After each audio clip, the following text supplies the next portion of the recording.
కాదు ఇది రాజ్యం, వశపడి బ్రతుకు కాదా పో అని అను. ఎందుకు అనలేవు? ఎందుకు పెట్టావు సభ? ఈ సభ పెట్టడానికి కారణం నువ్వు వాడికి వశపడ్డావు కాబట్టి పెట్టావు. ఈ సభ ఏర్పడవలసిన పరిస్థితి అందుకు వచ్చింది. వాడు బయటికి అందుకుపోయాడు నీ మీద గౌరవం లేక. ఇప్పటికైనా నీ అధికారం నువ్వు తెలుసుకో. నీ అధికారమును తెలుసుకుని నీవు ప్రవర్తించని నాడు ఖచ్చితంగా ఇటువంటి ఉపద్రవములు ఏర్పడతాయి. కాబట్టి నువ్వు పాండవులకు ఏమి ఇచ్చితేని అడ్డుపడ ఎవ్వరికి వచ్చునధిప చెప్పుమా?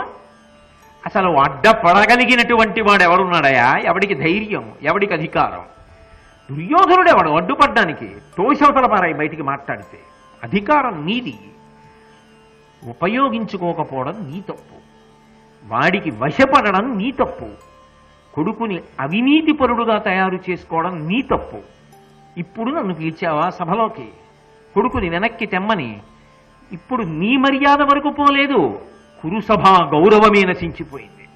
ఎంత గొప్పగా తయారు చేశావు కొడుకుని. ఈ ఒక్క పద్యానికి ధృతరాష్ట్రుడు మారి ఉండాలి జీవితంలో కనీసం.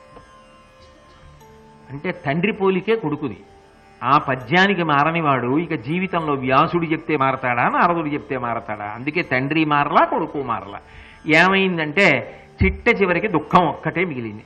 తనకి తెలియకపోవడం తప్పు కాదు, కనీసం మంచి మాట అన్నప్పుడు భార్య చెప్పినా వినగలగాలి.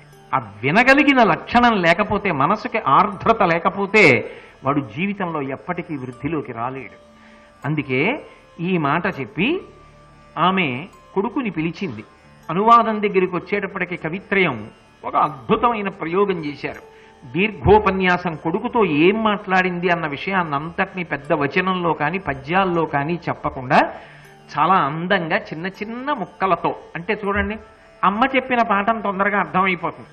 ఏం చెప్పింది వాళ్ళమ్మ అంటే, ఒరే నీ శక్తి నువ్వు తెలుసుకో, బంధువులతో వైరమేమిట్రా, కృష్ణుడు చెప్పిన మాట వినకపోవడం ఏమిట్రా, అసలు నీతో కలిసి వచ్చేవాళ్ళు ఎంతమందిరా, పాపం ఇవన్నీ చెప్పిందండి అంటాడంతే.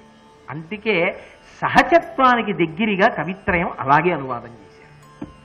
ఒక చిన్న పేరా రాసి వదిలిపెట్టేశారు. ఏం మాట్లాడింది ఆవిడ అంటే, మనసులో నింద చేస్తూ అంది, మనసులో తిట్టుకుంటూ మాట్లాడింది. మనసులో ఎందుకు తిట్టుకుంది అంటే, ఎక్కడో పరమశివుడి అనుగ్రహం చేత 9 కొడుకులను కన్నాను, ఆ 9 కొడుకులు పుట్టాలని కోరుకున్నాను కానీ ఇంత దుర్మార్గులు పుట్టాలని కోరుకున్నాను. 9 మొదటి కర్మ. రెండవ దురదృష్టం, పోనీ పిల్లలు చెడ్డవాళ్ళైతే తండ్రి దిద్దగలిగిన వాడయి ఉండాలి. ఈయన వాడి వెంట నడుస్తాడు, వాడికి వశవర్తి అయి ఉంటాడు.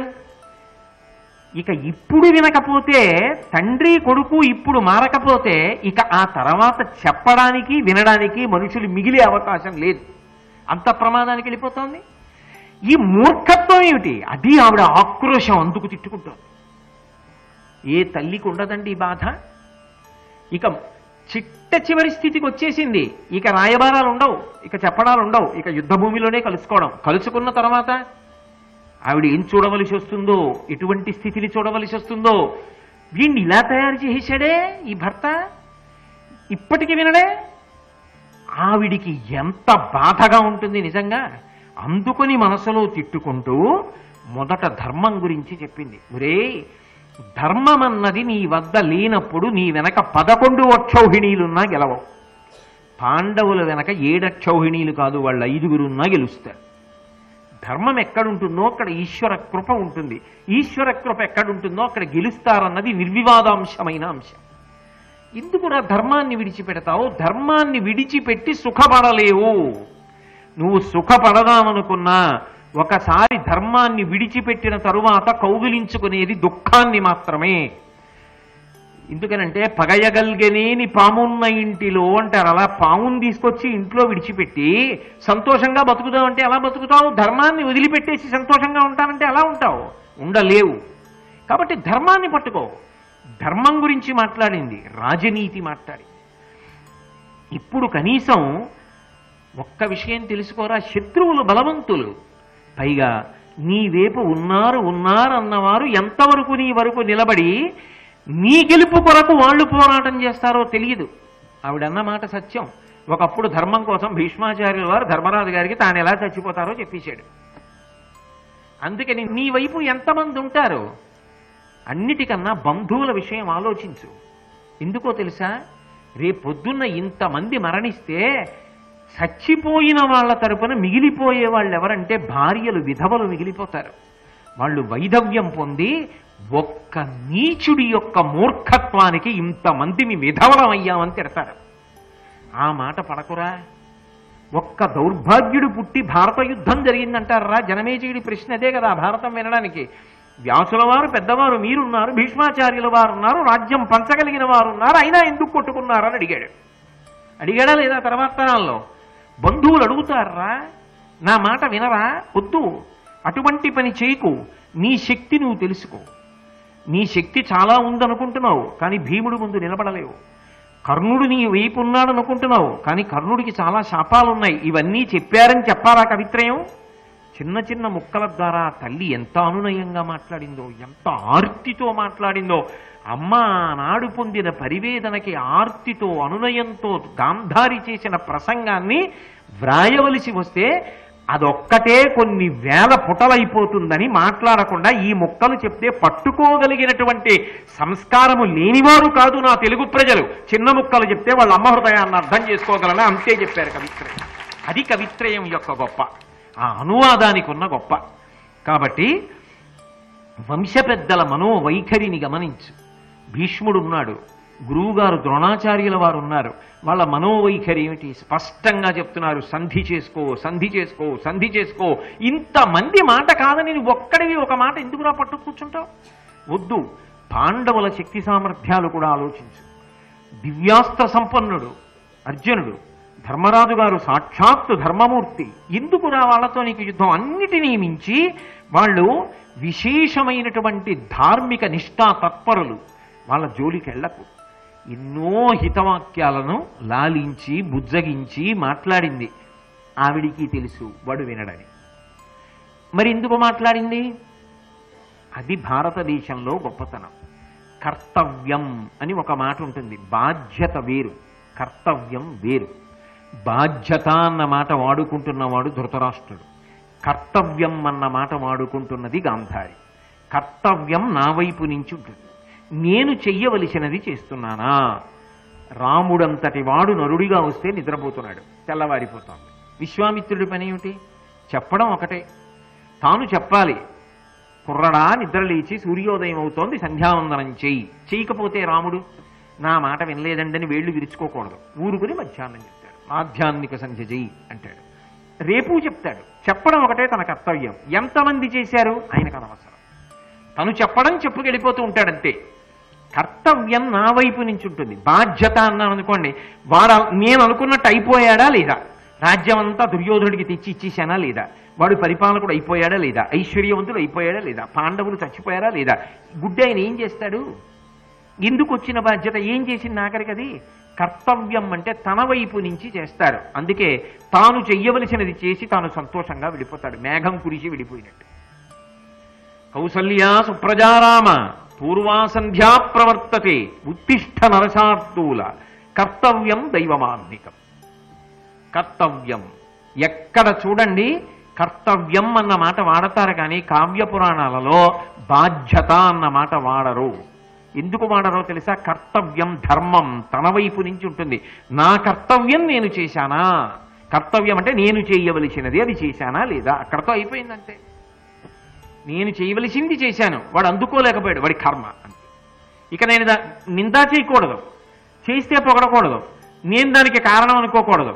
ఈశ్వర ఇచ్ఛ, ఆయనను అలా ఉద్ధరించాడు, దానికి నేను పనిముట్టునయ్యాను, చాలు, అంతే, వెళ్ళిపోవాలి. అది కర్తవ్యం. అది గాంధారి నేర్చుకున్న గొప్ప ధర్మం. అందుకే వాడు వినలేదని కుంగిపోడు. కానీ తల్లి మనసు కదూ, జరగబోయేటటువంటి పరిణామములను ఆలోచించి మాత్రం ఖచ్చితంగా కలత చెందింది. వెళ్ళిపోయాడు దుర్యోధనుడు. మళ్ళీ తన మిత్రుల్ని తీసుకుని ఆమె అలా కూర్చుంది. కానీ ఒక్కటి జ్ఞాపకం ఉంచుకోండి, ఎప్పుడైనా సరే భగవద్ అనుగ్రహం అని ఒక మాట ఉంటుంది.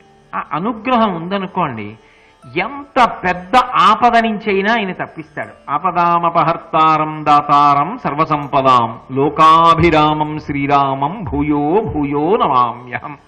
అలాగే ఈశ్వరానుగ్రహం ఉందనుకోండి, ఎంత శుభాన్నైనా సరే ఆయన ఇస్తాడు. మన ప్రయత్నం లేకుండా అక్కడికి లాగబడి ఆ అదృష్టాన్ని పొందుతాం. అది ఈశ్వర ఇచ్ఛ. ఆయన చెయ్యాలనుకున్నాడు. ఒరే అబ్బాయి, నీ విషయంలో సంతోషించాను, నీకు ఇంత గొప్ప స్థితిని కల్పించాలనుకుంటున్నాను. యువతల వాడి ప్రమేయం ఉండదు, అలా తీసుకెడతాడు, అలా అనుగ్రహిస్తాడంతే. గాంధారినే పిలవాలి అని కోరిక ధృతరాష్ట్రుడికి ఎందుకు పుట్టింది అసలు అంటే, ఆ వెంటనే దుర్యోధనాదులు కృష్ణుణ్ణి బంధించే ప్రయత్నం చేశారు. ఆయన విశ్వరూప సందర్శనం ఇచ్చాడు. ఆ అలజడికి అందరూ ఆశ్చర్యపోయి కృష్ణుడి విశ్వరూప దర్శనమిస్తున్నాడని పొంగిపోతుంటే ధృతరాష్ట్రుడు అడిగాడు, ఏమి అందరూ ఏమిటి అలా మాట్లాడుకుంటున్నారు, ఏమైందని అడిగాడు. కృష్ణుడు విశ్వరూప ప్రదర్శనం చేస్తున్నాడన్నారు. ప్రార్థన చేశాడు, నాకు కూడా కన్నులు ఇవ్వవా అన్నాడు. ధృతరాష్ట్రుడికి కన్నులు ఇచ్చాడు, కృష్ణుడి విశ్వరూప దర్శనం చేశాడు. గాంధారిని నిజానికి ధృతరాష్ట్రుడు పిలవకపోతే ఆ సమయంలో ఎక్కడో అంతఃపురంలో ఉండవలసినది. కృష్ణుడు తాను విశ్వరూప ప్రదర్శనం చేసే ముందు ఒక అర్హురాలు లోపలుండిపోయింది, ఆమె సభలోకి వచ్చి తన దర్శనాన్ని పొందాలనుకున్నాడు. మిషపెట్టి పిలిపించాడు. నమ శివాభ్యాం అశుభాపహాభ్యాం. ఆయన తలుచుకుంటే ఎక్కడో ఉన్నవాణ్ణి పిలిచి శుభం చేస్తాడు. అర్హురాలివి, మహాపతివ్రతవి, ధార్మిక నిష్ఠున్న దానివి, నీకు కాకపోతే ఈ విశ్వరూప దర్శనం ఇంకెవరికి? రామ్మ సభలోకి మిషపెట్టి పిలిచాడు. ఈ మాట ఆయనే ముందు చెప్పేస్తే ఏం బాగుంటుంది? అందుకని ధృతరాష్ట్రుడి బుద్ధి ఎందు ప్రచోదనం చేశాడు. బుద్ధి ఎందు ఎక్కడ ఏ ప్రచోదనం వచ్చినా ఈశ్వర శక్తియే. ధియోయోన ప్రచోదయాత్. కాబట్టి ఆమె కృష్ణ భగవానుడి విశ్వరూప సందర్శనం ద్వారా సభాప్రవేశం చెయ్యడానికి ధృతరాష్ట్రుడి పిలుపు మిషయై తన గొప్పతనం ఏమిటో తాను నిరూపణం చేసుకుంది. ఇంకొక మాట, ఆమె కీర్తి, ఆమె ధార్మిక నిష్ఠ, శీల వైభవం ఇవి ప్రకాశించాయి. తల్లికి నమస్కారం చేసి ఓ మాట అడిగాడు, అమ్మా యుద్ధానికి ఎడుతున్నాను, నాకు విజయం కలగాలని ఆశీర్వచనం చెయ్యమ్మా అన్నాడు. ఆవిడంది, కౌరవ శ్రేష్ఠుడు అనికి చనుచుండి తల్లి దీవెనయిమ్ము జయముగా నాకని పల్కిన ఆ కుమారుతోడ పేర్మికి ఈడుగా కుడుక ఎక్కడ నుండు ధర్మమక్కడకు జయము సేరుననవే. జయం కావాలా కొడక? నీకు తెలియదురా, ఎక్కడ ధర్మం ఉంటుందో అక్కడ జయం ఉంటుంది. ఇంకొకలా చెప్పాలా, జయీభవ అని ఆవిడ అనలేదు. ఎంతైనా తల్లిని కదండి అనలేదు. ధర్మము జయించాలి తప్ప నా ఆశీర్వచన బలం చేత నా కొడుకు గెలిచి ధర్మము నశించుకుండుగాక. ధృతరాష్ట్రుడు అనలేని మాట గాంధారంటోంది. ఎవరిది గొప్పతనం? ఏమి మహాతల్లి! కన్న కొడుకే అయినా యుద్ధ భూమిలో పడిపోతాడని తెలిసిన ధర్మం నెగ్గాలని కోరుకుంది తప్ప ధర్మం ఓడిపోయి తన కొడుకు గెలవాలని మాత్రం ఆవిడ కోరుకోలేదు. అది గాంధారి యొక్క గొప్పతనం.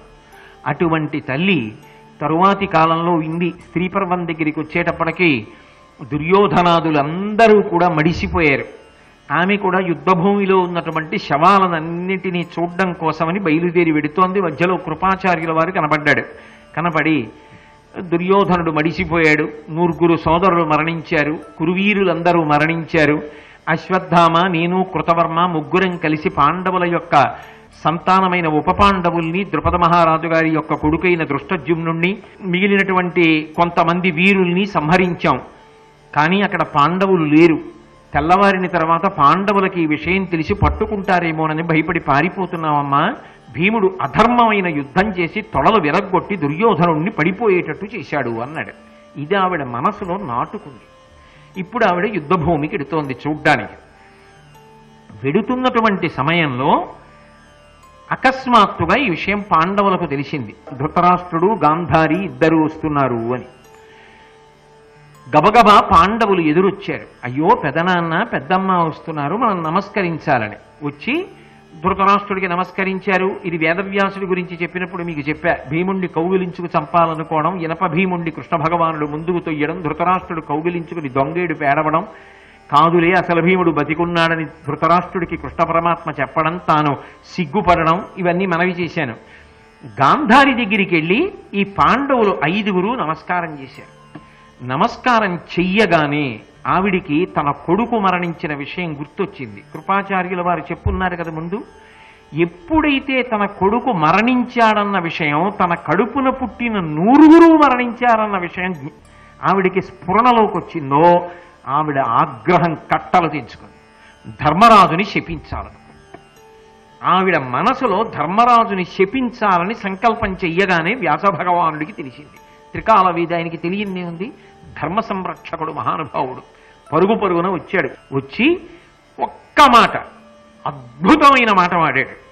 ఏమమ్మా, నీ కొడుకు యుద్ధానికి వెడుతున్నప్పుడు నీ పాదములకు నమస్కరించి జయం కలగాలని ఆశీర్వచనం చెయ్యమ్మా అని అడిగినప్పుడు నువ్వేమని ఆశీర్వచనం చేశావు? కొడక, ధర్మం ఏ పక్షాన ఉంటే ఆ పక్షం నెగ్గుతుందిరా అని చెప్పావు. ఇప్పుడు ఏమైంది? భూరి ఘోర యుద్ధంబున గెలుపుకొనిరి కాన తలప ధర్మపరుల కాగవలయు పాండు తనూజుల సూయలేని బుద్ధి చూడుమిట్లు. పాండుతనూజులైనటువంటి ఈ పాండవులు యుద్ధంలో గెలిచారు అంటే ధర్మం ఎవరి పక్షాన ఉంది? పాండవుల పక్షాన ఉందా? ధర్మం గెలవాలని నువ్వేనా ఆశీర్వచనం చేశావు? ఇప్పుడు అసూయతో నీ కొడుకులు మరణించారని అసూయ కలిగి ధర్మరాజు గారిని శపిస్తావా? తాళ్ళు, అటువంటి పని చేయకు. నువ్వు ఏ ఆశీర్వచనం చేశావో దానికి వ్యతిరేకంగా నువ్వే ప్రవర్తిస్తున్నావు, నువ్వే ఇవాళ శాపం ఇస్తున్నావు. ఈ పని చెయ్యడం అంగీకారయోగ్యం కాదని వ్యాసుడు చెప్పాడు. అని వ్యాసుడంతటి వాడు గాంధారి విషయంలో ఒక కితాబునిచ్చి మాట్లాడాడు. వినుము, ఇటు లేటికించనిన వృత్తమూదియల్గన్ జనము నుతించు నీదు గురుసార ధీర బుద్ధిన్ నిను అతిశాంత చిత్తయని నిక్కము ఏనుకందున్ మనమున అట్టి నీ కగునే మత్సరంబు వత్సా. అమ్మా, నువ్వు ఎప్పుడో జరిగిపోయిన విషయాలన్నీ ఎందుకమ్మా మనసులో ఆలోచన చేస్తున్నావు? దాని వలన ఎందుకు ఆక్రోశాన్ని పొందుతున్నావు? జనము నుతించు నీదు గురుసార ధీర బుద్ధిన్, నువ్వు గొప్ప జ్ఞానము కలిగిన దానివని ధృతి అంటారు. ధర్మమునందు తిరుగులేని నమ్మకములకు ధైర్యమని పేరు. అంత ధృతిని పొందిన దానవని లోకమంతా నిన్ను పొగుడుతూ ఉంటుంది. అటువంటి దానివి నేనేమనుకుంటానో తెలుసా నీ గురించి? నేను అతిశాంత చిత్తయని నిక్కము ఏను కందున్. నేనెప్పుడు నువ్వు చాలా శాంతమూర్తివని భావన చేస్తాను గాంధారి. ధర్మాన్ని పట్టుకున్నవాడు ప్రశాంతంగా ఉంటాడు, చటుక్కుని ఉద్రేకపడవు. ధర్మం నెగ్గిందని నువ్వు ప్రశాంతంగా ఉంటావు. అధర్మం పట్టుకున్నాడు, వద్దంటే పోయాడు, నా కర్తవ్యం నేను చేశాను, వాడు వినలేదు, బాధ్యత అయితే వాడు పోయాడని నువ్వు వేడిచి గెలిచిన వాడిని శపించాలి. నువ్వు అటువంటి దానివి కాదుగా. ప్రశాంత చిత్తమని నమ్మానే అంటే నా నమ్మకం ఒమ్ము కాకూడదుగా. ఇప్పుడు ఎందుకు ధర్మరాజుని శపించడానికి సిద్ధపడుతున్నావు? అసూయ ప్రబలిందా నీలో? మనమున అట్టి నీ కగునే మత్సరంబు వత్సా.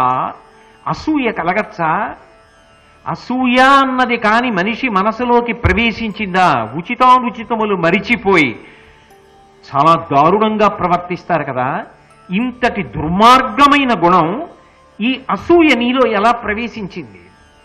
ధర్మము తిరుగులేనిదని నమ్మకం ఉన్నదానివే, అటువంటి బుద్ధి ఉన్నదానివే, ఇవాళ ఇంత లీకి ప్రవర్తన ఎందుకు వచ్చింది నీ యందు? వ్యాసాదులు మాట్లాడితే అందులో మళ్ళీ ఏదో డొంక తిరుగుడు ఉండదు, నిట్ట నిలువున నిలదీసి ప్రశ్న చేస్తారు. అందులో ఏం మొహమాట ఉండదు, ధర్మాన్ని ఆలంబనం చేసి ప్రశ్న చేస్తారు. జవాబు చెప్పేటప్పుడు కూడా అంత సూటిగా అంత అందంగా చెప్పగలగాలి. ఇంత శోకమూర్తి అయినటువంటి గాంధారి, అంత కోప్పడిన గాంధారి, ధర్మరాజుకి శాపం ఇవ్వాలనుకున్న గాంధారి, వ్యాసుడొచ్చి నిలదీస్తే తడబడి తల ఉంచుకు సిగ్గుపడవలసిన అవసరాన్ని పొందలా. తాను ఎందుకు శపించాలనుకుందో తన మనస్సులోకి వచ్చినది అసూయ కాదు. అసూయ అయితే జాడ్యం, అది ఎప్పటికప్పుడు రగులుతూనే ఉంటుంది, అది అసూయ కాదు. అందుకే ఆమె ఒక మాట అంది, ఏనసూయాగ్రస్తగాను వీరల చెడతలతోనే ఎట్టులు మలిక చేసి కలగితిగాక ఈ కౌంతేయ వర్గంబు గొంతికెట్లట్ల నాకును భరింపవలదే దుర్యోధను తులువతనంబున శకునియు కర్ణ దుశ్శాసనులను దుష్టాత్ములగుట త్రుంకే కౌరవకులము అడరి పాండవులు కయ్యంబు పాడి చంపిరందరూ అది మది నొంపజాల అచ్యుతుడు చూడ కురుపతి ననిరసుతుడు తగునే గద పోర నాభికి దిగువ వంచి చంప అత్తెర ఉల్లంబు నంపకున్నే. నేను అసూయాగ్రస్తమైన మనస్సుతో శపించాలని అనుకోలేదు. అసూయ అయితే అది దారుణమైనటువంటి దుర్గుణం.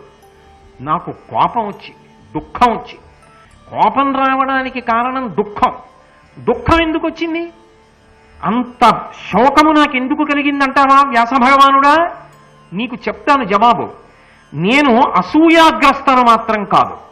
ఒక ఛార్జ్ షీట్ ఇస్తే జవాబు ఎలా ఇస్తారో అలా మాట్లాడుతోంది.